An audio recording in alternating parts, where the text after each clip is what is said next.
என்ன பிரச்சனை இருக்கிறவங்க அந்த கோவிலுக்கு வந்தாங்கன்னா, அந்த பிரச்சனை முழுவதுமாக சரியாகும். இந்த மாரி நெறைய கேள்வி கேட்டுருக்காங்க சார். ராகுவையும் கேதுவையும் எதிர்த்து நிற்கக்கூடிய ஒரு ஸ்தலம். எப்பயுமே பொதுவாகவே கோவிலில் இருக்க சுவாமிக்கு தான் பலம் அதிகம். அங்கே கிரகங்களுக்கு பலம் கம்மி தான்.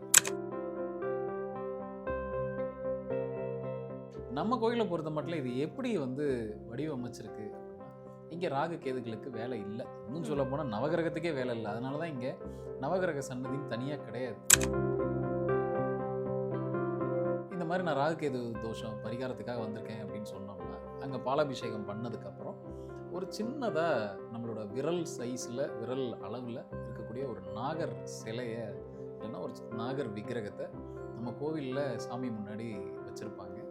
அந்த சின்ன நாகர் சிலையை உங்களுக்கு கொடுத்துருவாங்க.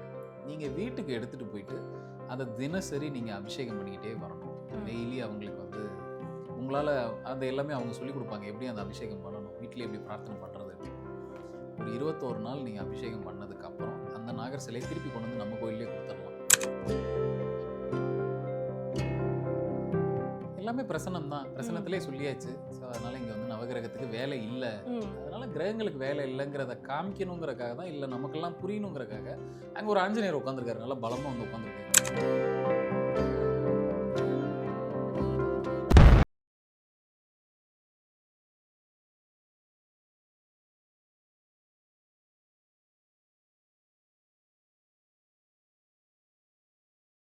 வணக்கம் சார். வணக்கம்மா.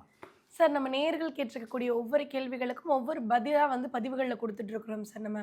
அதுல குச்சிக்குளத்தூர்ல இருக்கக்கூடிய ஸ்ரீ மகா சிவலிங்கேஸ்வரம் கோவில பத்தி நெறைய பேர் கேட்டிருக்காங்க சார்.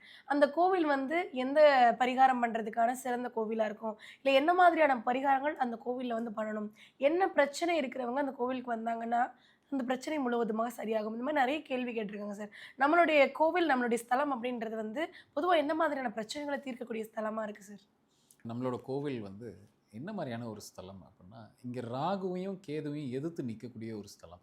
எப்பயுமே பொதுவாகவே கோவிலில் இருக்க சுவாமிக்கு தான் பலம் அதிகம். அங்கே கிரகங்களுக்கு பலம் கம்மி தான். ஆனால் இருந்தாலுமே நம்ம எங்கே போய் ஒரு பரிகாரம் பண்ணிக்கிறோம், எங்கே போய் ஒரு பிரார்த்தனை பண்ணுறோன்னா, கோயிலில் தான் போய் பண்ணுறோம். நம்ம கோயிலை பொறுத்த மட்டும் இது எப்படி வடிவமைச்சிருக்கு அப்படின்னா, இங்கே ராகு கேதுகளுக்கு வேலை இல்லை. இன்னும் சொல்ல போனால் நவகிரகத்துக்கே வேலை இல்லை. அதனால தான் இங்கே நவகிரக சன்னதின்னு தனியாக கிடையாது. அப்போ எனக்கு கிரக தோஷம் இருக்குது, எனக்கு ஒரு குருன்ற கிரகத்தால் தோஷம் இருக்குது, எனக்கு ஒரு சனி கிரகத்தால் தோஷம் இருக்குது, குறிப்பாக ராகு கேதுங்கிற கிரகத்தால், சாயா கிரகத்தால் எனக்கு தோஷம் இருக்குன்னா, நம்ம கோவில் குச்சிக்குளத்தூரில் இருக்கக்கூடிய மகா சிவலிங்கேஸ்வரம் கோவிலில் தாராளமாக பிரார்த்தனையும் பண்ணிக்கலாம், ஒரு பரிகாரமும் பண்ணிக்கலாம். இப்போ நிறைய பரிகார ஸ்தலங்கள் இருக்குது. நமக்கு தெரிஞ்ச வரைக்குமே திருநாகேஸ்வரம் இருக்குது, திருப்பாம்பரம் இருக்குது. இந்த மாதிரி நிறைய ராகு கேது ஸ்தலங்கள் நிறைய இருக்குது. சரி, அதெல்லாம் தாண்டி நம்ம கோயிலில் என்ன விசேஷம்? இப்போ ஒவ்வொரு கோவிலுக்கும் இப்போ கல்யாணம் ஆகலையா, இந்த இடத்துக்கு போங்க, இப்படி ஒரு அமைப்பு இருக்கா, இங்கே வாங்க, இப்படிங்கிற மாதிரி நிறைய ஜோதிடர்கள் சொல்கிறாங்க. அப்போ ஒரு கோவில் யாரை கூப்பிடணுமோ அவங்கள கூப்பிட்டு ஒரு நிவர்த்தியை கொடுக்குது. இப்போ நம்ம கோவிலில் என்ன பண்ணிகிட்டு இருக்கோம் அப்படின்னா, யாரெல்லாம் வரலாம், எல்லாரும் வரலாம். எனக்கு ராகு கேதுனால பெரிய தொந்தரவாக இருக்குது, நான் நிறைய தோஷத்துக்கு நான் பரிகாரம் பண்ணிட்டேன், நான் எங்கெங்கேயோ போயிட்டு வந்துட்டேன், எனக்கு ஒன்றுமே கேட்கல அப்படின்றவங்க நம்ம கோயிலுக்கு வரலாம். நான் நிறைய இடங்களுக்கு போயிட்டேன், ராகு கேதுக்கெல்லாம் நான் பரிகாரம் பண்ணிட்டேன், இருந்தாலும் எனக்கு கேட்க மாட்டேங்குது அப்படிங்கிறவங்க தாராளமாக நம்ம கோயிலுக்கு வரலாம். பரிகாரம் பண்ணிக்கலாம். என்ன பரிகாரம் பண்ணலாம்? நம்ம கோவிலில் பாலாபிஷேகம் பண்ணுறதே முதல்ல ராகு கேதுக்கு பிரீத்தி பண்ணுறதாகும். அப்போ நம்ம வர்றோம். இப்போ யாருக்கெல்லாம் தோஷம் இருக்கோ, எனக்கு ராகு கேதுனால எனக்கு தோஷம் இருக்குது, என்னோடய ஜோசியர் சொல்லிட்டாரு, எனக்கு ராகு கேதுனால பெரிய தொந்தரவு இருக்குது, நான் நிறைய இடங்களுக்கு போய் பரிகாரம் பண்ணி பார்த்தேன், எனக்கு அந்த செல்ஃபே எடுக்கல, எனக்கு அதுக்கான பலனே தெரியல அப்படின்னா, அவங்க எல்லாருமே நம்ம கோயிலுக்கு வரலாம். அதாவது அசைக்கவே முடியாமல் இருக்கும் இல்லையா, சில கர்மா நம்மளை அசைச்சே கொடுக்காது, அப்படி ஒரு லாக்கில் இருக்கும் இல்லையா, அவங்க எல்லோரும் தைரியமாக நம்ம கோயிலுக்கு வரலாம். அவங்க கர்மாவெல்லாம் அசைச்சு காமிச்சிடும். என்ன பண்ணலாம்? வந்த உடனே உள்ளே இருக்கக்கூடிய நம்மளோட ஸ்ரீ மகா சிவலிங்கேஸ்வரத்துக்கு ஒரு பாலாபிஷேகம் பண்ணலாம். இந்த மாதிரி நான் ராகு கேது தோஷம் பரிகாரத்துக்காக வந்திருக்கேன் அப்படின்னு சொன்னோம்னா, அங்கே பாலாபிஷேகம் பண்ணதுக்கப்புறம் ஒரு சின்னதாக நம்மளோட விரல் சைஸில் விரல் அளவில் இருக்கக்கூடிய ஒரு நாகர் சிலையை இல்லைன்னா ஒரு நாகர் விக்கிரகத்தை நம்ம கோவிலில் சாமி முன்னாடி வச்சுருப்பாங்க. அந்த சின்ன நாகர் சிலையை உங்களுக்கு கொடுத்து விடுவாங்க. நீங்கள் வீட்டுக்கு எடுத்துகிட்டு போயிட்டு அதை தினசரி நீங்கள் அபிஷேகம் பண்ணிக்கிட்டே வரணும். டெய்லி அவங்களுக்கு உங்களால் அந்த எல்லாமே அவங்க சொல்லிக் கொடுப்பாங்க, எப்படி அந்த அபிஷேகம் பண்ணணும், வீட்டில் எப்படி பிரார்த்தனை பண்ணுறது அப்படின்னு. ஒரு 21 நாள் நீங்கள் அபிஷேகம் பண்ணதுக்கப்புறம் அந்த நாகர் சிலையை திருப்பி கொண்டு வந்து நம்ம கோயிலே கொடுத்துடலாம். அங்கே உள்ளே நம்ம சன்னதியில் வாங்கி வச்சுப்பாங்க. அதுக்கப்புறம் நீங்கள் ராகு கேது தோஷத்தை பற்றி பெருசாக கவலைப்பட வேண்டியது இல்லை.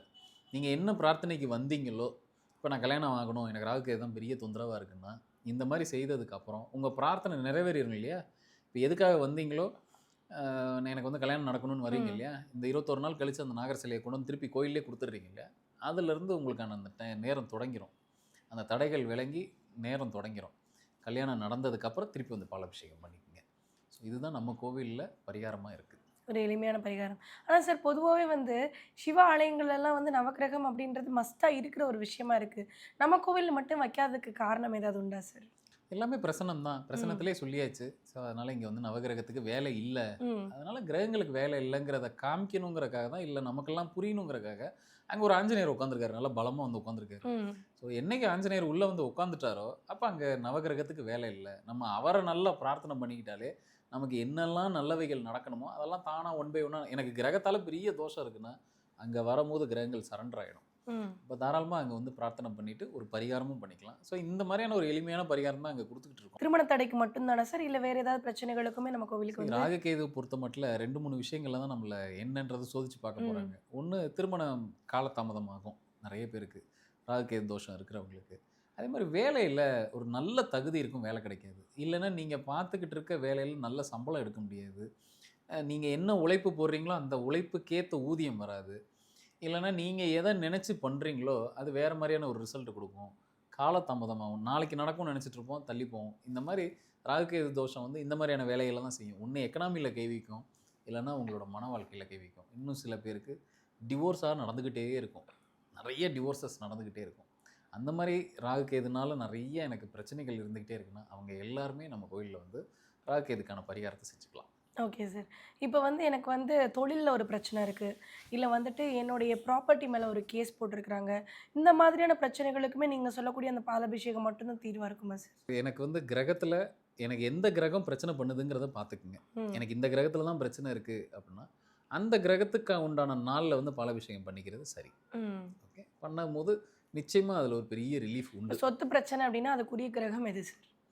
அவங்களுக்கு எந்த கிரகம் பிரச்சனை பண்ணுதுன்னு பார்த்துக்குருவோம். ஓகே. இப்போ சொத்துக்குன்னு ஒரு காமனான கிரகம் இருக்கு. ம். இப்போ செவ்வாய் தான் வந்து அங்கே பிரச்சனையா இருக்குன்னா, தாராளமாக செவ்வாய்க்கிழமை வந்து அவங்க ஒரு பாலாபிஷேகம் பண்ணிட்டு, ம். இப்போ நான் சொன்ன மாதிரி இந்த பரிகாரத்துக்கு இப்படி பண்ணுறது சரி. ம். ஸோ இப்படி தான் நாங்கள் அங்கே ஃபார்முலேட் பண்ணி வச்சுருக்கோம். தாராளமாக மக்கள் வந்து அதை பயன்படுத்திக்கலாம். கண்டிப்பா சார். இந்த விஷயத்த நெறைய மக்கள் வந்து ஃபாலோவும் பண்ணிட்டு இருக்கிறாங்க. நெறைய பேர் நம்மளுடைய கோவிலுக்கு போயிட்டு, அது மூலமா நெறைய பலன்கள் அடைஞ்சிருக்கோம் அப்படின்றத சொல்றாங்க. சார் அத தாண்டி இப்ப வந்து நம்ம கோவில்ல வந்து யாகம் ஒண்ணு வந்து வளர்க்க போறோம். மாசம் மாசம் பண்ண போறோம் அப்படின்னு சொல்லியிருக்கீங்க. அது என்ன பர்ப்பஸ்க்காக நம்ம பண்ண போறோம் சார்? இங்கே பாருங்கள், எப்பயுமே யாகம்ங்கிறது என்ன அப்படின்னா, இப்போ நம்ம வீட்டுக்குள்ளே உட்காந்து தினசரியோ இல்லை மாதத்துக்கு ஒரு முறை உட்காந்து யாகமோ ம். ஒரு பூஜையோ நம்மளால் செய்ய முடியாது. ஒரு ஹோமமோ ரெகுலராக நம்மளால் பண்ண முடியாது. ஆனால் நம்மளால் ஒரு ஹோமத்தில் போய் கலந்துக்க முடியும். கண்டிப்பா. அது நிறைய கெமிக்கல் சேஞ்சஸை நமக்குள்ளே ஏற்படுத்தும். ம். இன்றைக்கி என்னென்னா நிறைய கோயில்களில் யாகம் பண்ணுறாங்க, ஹோமங்கள் பண்ணுறாங்க, அதெல்லாம் உண்மை தான். ஆனால் சப்ஜெக்ட் என்ன அப்படின்னா, ஒரு குறிப்பிட்ட லொக்காலிட்டியில் ஒரு குறிப்பிட்ட இடத்துல தெரிஞ்சவங்க புரிஞ்சவங்க அந்த இடத்துக்கு போயிட்டு அந்த யாகத்திலேயோ ஹோமத்திலேயோ கலந்துக்கிறாங்க. என்னை பொறுத்த மட்டும் ஒரு ஹோமம் செய்ய முடியாத வேறு எதுவுமே செய்ய முடியாது. நீங்கள் பெருசாக பரிகாரமாக போய் நிற்கிறத விட இந்த மாதிரி நிறைய ஹோமங்களில் நீங்கள் கலந்துக்கிறீங்க, உங்களால் முடிஞ்சதை அந்த இடத்துல நீங்கள் அங்கே ஏதோ ஒரு ரோல் ப்ளே பண்ணுறீங்க அப்படின்றப்போ நிச்சயமாக என்ன பிரச்சனைக்கு போய் நிற்கிறீங்களோ அந்த ஹோமத்தில் போய் கலந்துக்கிட்டதுக்கப்புறம் அந்த பிரச்சனை விலகிறத நீங்கள் கண்கூட பார்க்கலாம். ம். லைஃப் அடுத்த கட்டத்துக்கு மூவ் ஆகுதுங்கிறத உங்களால் ஈஸியாக கண்கூட பார்க்க முடியும். ம். யாரெல்லாம் கலந்துக்கலாம்? இப்போ என்ன மாதிரி ஹோமம் நம்ம பண்ண போகிறோம் அப்படின்னா, நிச்சயமாக நம்மளோட உலக நன்மைக்காக தான் இந்த ஹோமங்கள்லாம் பண்ண போகிறோம். ம். அப்போ குறிப்பாக நமக்கு பிரச்சனையே என்ன, ஒரு 4 5 பிரச்சனை தான் லைஃப்பில் இருக்க போகுது. ம். ஒன்று, கல்யாணம் ரொம்ப லேட் ஆகிட்டே போயிட்டுருக்கு ம். இன்னைக்கு. அதே மாதிரி தொழில் மேன்மை, தொழிலில் தடை, அப்புறம் எனக்கு வந்து குழந்தை வாரிசுகள் வந்து கொஞ்சம் தள்ளி போய்கிட்டே இருக்குது. ஸோ இந்த மாதிரியான ஒரு 4 5 பிரச்சனைகள் தான் மனுஷனுக்கு சுற்றி சுற்றி இதுதான் நடக்க போகுது. ஒரு நல்ல சொத்து அமையணும், ம். பிள்ளைங்க படிக்கணும். ஸோ இந்த மாதிரியான விஷயங்கள் தான் நமக்கு திருப்பி திருப்பி ரிப்பீட் ஆகிட்டே இருக்க போகுது. ம். ஸோ இதை நிவர்த்தி பண்ணுறதுக்கான ஒரு ஹோமம் தான் நம்ம இப்போது அடுத்து நம்ம கோவிலில் நம்ம ஆலயங்களில் நடைபெறதா இருக்குது. ஸோ அதுக்கான அறிவிப்பும் இன்னும் மிக விரைவில் வந்துடும். கண்டிப்பா சார். அதே மாதிரி நேயர்கள் சில பேர் வந்து கேட்டிருக்க கொஸ்டின் என்னன்னா, சார் நீங்க வந்து 6 மாசத்துக்கு கிளாஸஸ் வந்து அனௌன்ஸ் பண்ணியிருக்கீங்க. எல்லா விதமான கிளாஸஸும் கேபி அஸ்ட்ராலஜிலேருந்து, பிரசன்னத்திலேருந்து எல்லா விதமான அஸ்ட்ராலஜியும் உங்களுக்கு குடுத்து ஒரு முழுமையான ஜோதிடராக, அந்த ஜோதிடம் அப்படின்ற ஒரு விஷயத்தை ப்ரொஃபஷனா மாத்திக்கிட்டு, அவங்க லைஃப்ப ரன் பண்றதுக்கான விஷயங்கள் எல்லாம் கத்துக் குடுக்க போறேன்னு சொல்லியிருக்கீங்க. அதுல என்ன மாதிரியான விஷயங்கள் குடுக்க போறீங்க சார்? இப்போது நம்ம தனித்தனி கிளாஸஸாக கொடுத்துட்ருக்கோம். ஒரு சப்ஜெக்ட் இப்போ பஞ்சபட்சி தனியாக ஒரு கிளாஸாக, ஒரு ம். டேரட் ரீடிங் தனி கிளாஸாக, ஒரு ஒரு ஜாமக்கோல் பிரசனம், அப்புறம் ஒரு அடிப்படை ஜோதிடம் எல்லாம் தனித்தனி கிளாஸஸாக கொடுத்துட்டு ஆமா. வந்துட்டுருக்கோம். எனக்கு என்ன தோணுச்சுன்னா, சரி இந்த ஒரு புது வருஷத்துல ஒரு புது அறிவிப்பா குடுப்போம். ம். ஏன்னா ஒரு ஒரு 6 மாத கோர்ஸா குடுத்தா, அவங்கள ஒரு ப்ரொஃபஷனலா மாத்தலாமே!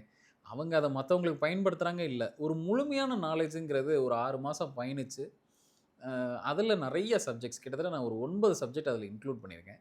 அந்த 9 சப்ஜெக்ட் அவங்க படிச்சுக்கிட்டாலே, ஒரு ஜோதிடரா அவங்க செயல்படுறதுக்கு உண்டான எல்லா எலமெண்ட்டும் அதுல இருக்கு. ம். ஸோ இந்த 6 மாத காலம்ங்கிறது எதுக்கு அப்புட்ன்னா, என்னோட சேர்ந்து பயணிக்கும்போது என்னோட அனுபவத்தையும் சேர்த்து தான் அதில் நான் கொடுக்க போகிறேன். நிறைய ப்ராக்டிக்கல் அனுபவத்தை நான் அதில் கொடுக்க போகிறேன்.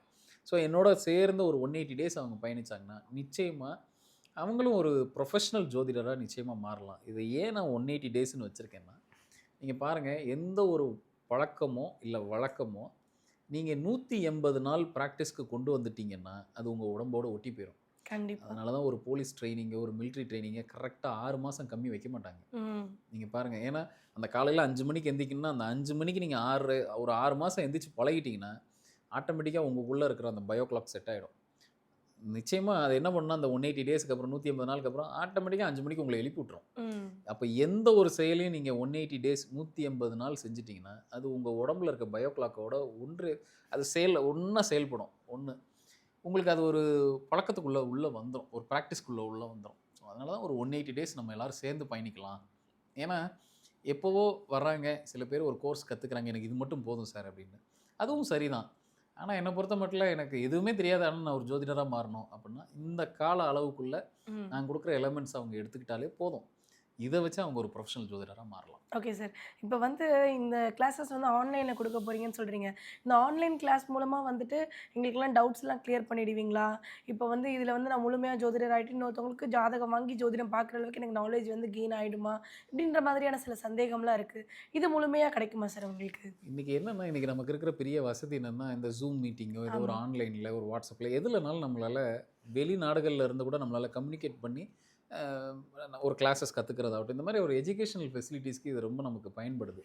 ஏன்னா, இதில நெறைய மிச்சமும் ஆகுதுன்னு வச்சுக்கங்க. இப்போ நான் ஒரு இடத்துல இருக்கேன், நான் ஒரு சிட்டில இருக்கேன்னா, சிட்டில இருக்கிறவங்களே கூட டிரான்ஸ்போர்ட் பண்ணி வந்து கத்துக்கிட்டு போகணுங்கிறது விருப்பப்படுறது இல்ல. ம்.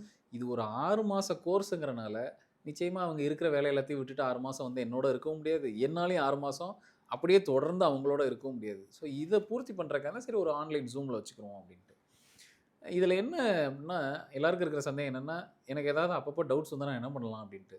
நிச்சயமா உங்கள நான் என்ன எலமெண்ட் நான் குடுக்குறேனோ, அத முழுசா கத்துக்க வைக்காம உங்கள நான் இந்த கிளாஸ விட்டு வெளியில அனுப்ப போறது இல்ல. அத தாண்டி உங்களுக்கு நெறைய டவுட்ஸ் இருக்கும்போது, எப்பயுமே நம்மகிட்ட ஏற்கனவே கிளாஸஸ் படிச்சவங்களுக்கும் தெரியும். அடிக்கடி டவுட் செஷன் அப்படின்னு நான் எப்ப பார்த்தாலும் வச்சுட்டே இருப்பேன். அது மாசத்துக்கு ஒரு முறையோ, இல்ல 2, 3 மாசத்துக்கு ஒரு முறை எப்ப பார்த்தாலும் மீட் பண்ணிக்கிட்டே இருப்போம் எல்லாரும் Zoomல. அது எதுக்குன்னா, அவங்களுக்கு நெறைய பிராக்டிகலா பார்க்கும்போது நெறைய சந்தேகங்கள் வரும். அவங்க ஜோதிடரா மாறுனதுக்கு அப்புறமும் கூட, அப்படி இருக்கிறவங்களுக்கு அவங்களோட அந்த டவுட்ஸ நிவர்த்தி பண்றதுக்கு, இந்த மாரி நெறைய செஷன்ஸ் வச்சுக்கிட்டே இருப்பேன். அத தாண்டி இந்த 6 மாச இடைவெளிக்குள்ள நிச்சயமா எத்தன பேர் இருக்காங்களோ எல்லாரையும் நேர்ல சந்திச்சு, ஒரு ஒரு ஆன்லைன் கிளாஸுங்கிறத தாண்டி, ஒரு டைரக்ட் செஷனாவும் நிச்சயமா ஒரு 2 கிளாஸோ, 3 கிளாஸோ நம்மளால எவ்வளோ முடியுமோ, அப்படி டைரக்ட் மீட்டிங்காவும் வைக்கலாம் அப்படிங்கிற ஒரு அபிப்பிராயத்தோட இருக்கேன். அது நிச்சயமா செஞ்சு தான் தீருவேன். அப்போ அந்த இடைவெளி வந்து கொஞ்சம் குறைவா இருக்கும். என்னையும் நேர்ல பார்க்குற மாரி இருக்கும். அவங்களும் நேர்ல இருந்து இப்ப நம்ம எப்படி ரீசென்ட்டா பஞ்சபட்சி அந்த மாரி கிளாஸஸ்லாம் பண்ணோமோ, அந்த மாரியான ஏதாவது ஒரு செஷன கண்டிப்பா நேர்ல கூப்ட்டு நடத்துவேன். அப்படி இருக்கும்போது நிச்சயமா அவங்களுக்கான அந்த இடைவெளி குறைவா தான் இருக்கும். என்னைய ஈஸியா அப்ரோச் பண்ணி அவங்களுக்கான டவுட்ஸ ஈஸியா என்கிட்ட கேட்டுக்கலாம். அவங்களுக்கு எவ்வளோக்கு அளவு சந்தேகம் வருதோ, அப்பதான் அவங்க ரொம்ப சப்ஜெக்ட்ட நோக்கி போயிட்டுருக்காங்கன்னு அர்த்தம். அதனால அதெல்லாம் கண்டிப்பா தீர்க்காம அவங்கள இந்த கிளாஸ்லேருந்து நான் அனுப்ப போறது இல்ல. ஸோ கண்டிப்பா வந்து இந்த கிளாஸ்ல ஜாயின் பண்ணக்கூடிய எல்லாருமே வந்து முழுமையான ப்ரொஃபஷனல் ஜோதிடராக மாறப் போறாங்க இல்லையா? கண்டிப்பா. ஏன்னா இது அவங்க செல்ஃப்‌க்கு முதல்ல தேவை. ம். ஒருத்தர் செல்ஃபா தன்னை கைட் பண்ணிக்கிறதுக்கு தேவை. அப்போ வீட்டுக்கு ஒருத்தர் படிச்சுக்கிறது சரி. ம். அத தாண்டி நான் நல்லா படிச்சுட்டேன். எனக்கு நல்ல நாலேட்ஜ் வந்தாச்சு. நான் நல்லா பார்க்குறேன். எனக்கே என்னால செல்ஃபா பார்த்துக்க முடியுதுன்றப்போ, இவங்க அடுத்தவங்களுக்கு சொல்லிக் குடுக்குறது சரி.